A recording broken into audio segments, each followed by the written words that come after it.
पलवल जिला नागरिक अस्पताल में दो पक्षों के बीच में खूनी संघर्ष हो गया, जिसमें कई लोगों को गंभीर चोटें आई हैं।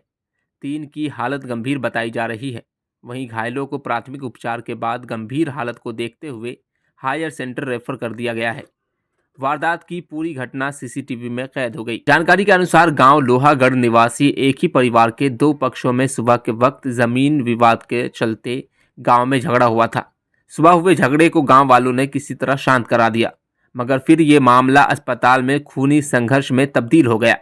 दरअसल लोहागढ़ के तीन युवक जिला अस्पताल में नौकरी करते हैं। ये तीनों 10 बजे काम पर आए। पीछे से दूसरे पक्ष के लोग अस्पताल परिसर में आ गए और झगड़ा शुरू कर दिया। तभी दो गाड़ियों में सवार होकर पहुंचे दर्जन भर युवक, जिनके हाथों में कुल्हाड़ी, फरसा और तलवार दिखाई दे रहे थे। उन्होंने वहां पहुंचते ही लाठी डंडों से दूसरे पक्ष पर हमला कर दिया, जिसमें 7 लोगों को गंभीर चोटें आई है। इतना ही नहीं, झगड़े की पूरी घटना अस्पताल में लगे सीसीटीवी कैमरे में कैद हो गई। घटना की सूचना पाकर मौके पर पहुंचे शहर थाना पलवल के जांच अधिकारी कुलदीप ने क्या कुछ कहा, आइए हम आपको सुनवाते हैं। 4 एमएल मिली है। कितनी चोट बताई गई है? छोटे हैं, इनके अभी रेफर कर दिया है। एमएल ले रहे हैं छोटे। तो हॉस्पिटल में आकर के हमला हुआ है ये? हाँ जी, हाँ जी। क्या रंजिश सामने आ रही है? कौन थे हमलावरों को? कुछ पता नहीं अभी।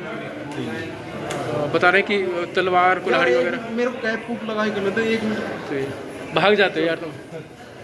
डॉक्टर साहब, हॉस्पिटल परिसर में अभी कुछ देर पहले बताया कि कुछ हमलावर आए थे और जिनके हाथों में लाठी डंडे इत्यादि थे, और उन्होंने कुछ अस्पताल के कुछ कर्मचारियों को भी घायल किया है। क्या है जानकारी इस मामले में? देखिए, मैंने झगड़ा यहाँ पे हुआ है, ये सूचना मेरे को लगभग 10:15 के आसपास फ़ोन के माध्यम से हमारे कर्मचारी ने दी कि कुछ हमारे कर्मचारियों को बाहर कुछ लोगों ने पीटा है।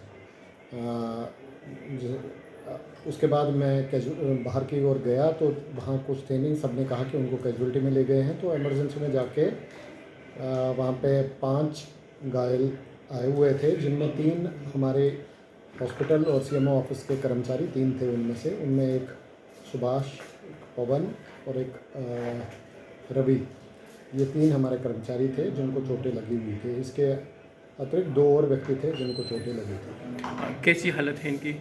जितना मुझे उस टाइम पे मुझे सूचना मिली है कि इनमें एक की ज़्यादा चोट थी जिसको रेफ़र किया गया था। उसके बाद से मैं कैजुअल्टी से मैंने अभी रिपोर्ट ली नहीं है। मैं बाकियों के बारे में अभी ज़्यादा कुछ नहीं बोल सकता। दैनिक सवेरा के लिए पलवल से गुरुदत्त कर की रिपोर्ट।